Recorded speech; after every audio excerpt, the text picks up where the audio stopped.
Hey everybody, Stu from the zoo, or Nubosaurus, whichever you want to call me. I'll answer both.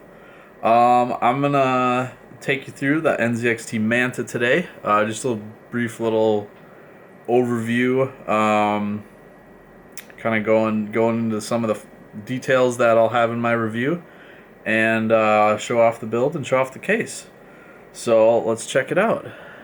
We first saw the Manta at CES this year. NZXT teased it a little bit, and then we got to see the case when we visited. And the first picture I saw of it, I didn't like it so much. I guess the whole curved, the curved panels, it didn't photograph well, I think, in that first one, or something about it. But in person, I really like the case a lot. It has a nice design, and it really is different, and I think it sets itself apart nicely. So a lot of steel panels, metal panels on the front and side panels. So it's a little bit heavier of a case, and it's actually a bit larger than.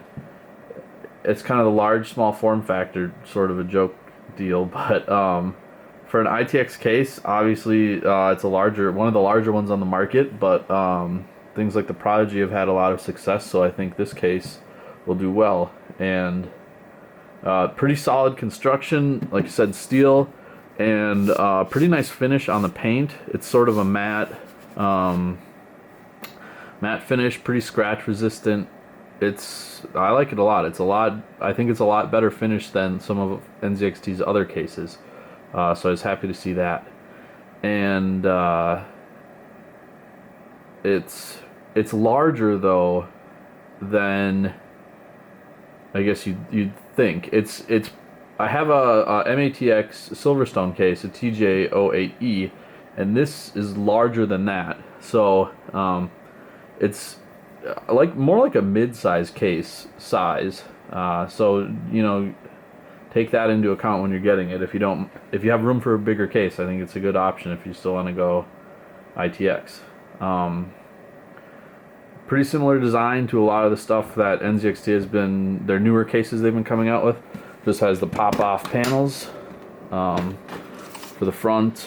Top's the same. Just pop clip pins. But I installed a 280 in the front. So we got two 140s up here, filtered, which is awesome, of course. Just clips on.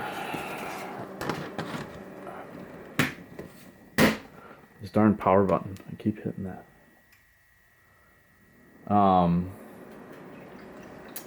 But yeah, pretty easy case to work with, work around. You're not fighting it too much.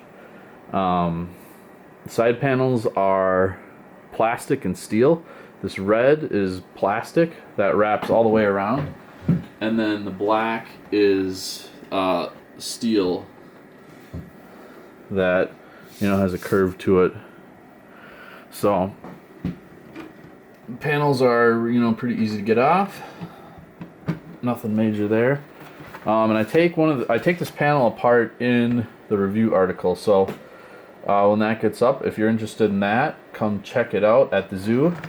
So you could easily paint this, paint the exterior, whatever you want to. If you wanted to switch it up that way, it would be pretty easy to do, I think. So checking out the inside of the case, did a 280 up front, 240 in the top. If you do a 280 up front, you have to do the in and out up on the top. Otherwise, you'll run into the floor of the case, so you won't be able to orientate your radiator that way if you want to do that. And then because I had to do that, I did the in and out of the 240 over here. Just a lot easier to run the lines. Let's see. It fit water cooling stuff fairly easily. I did a combo res pump to save some space. This is all EK stuff. EK blocks. I have a fill on the back, ball valve with on an elbow, so I can get that back there. Some people kind of were wondering about that on Facebook, so that's where the in and out is.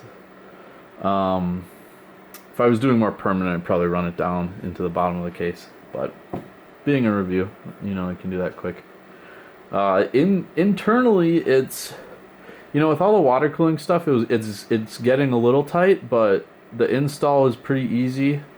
It actually is compact, and for being a larger case, it was tighter inside than I thought it was going to be. But there's still plenty of room to work with. So then up on top, here, I'll show that quick. This button, I tell you, it's a killer, man.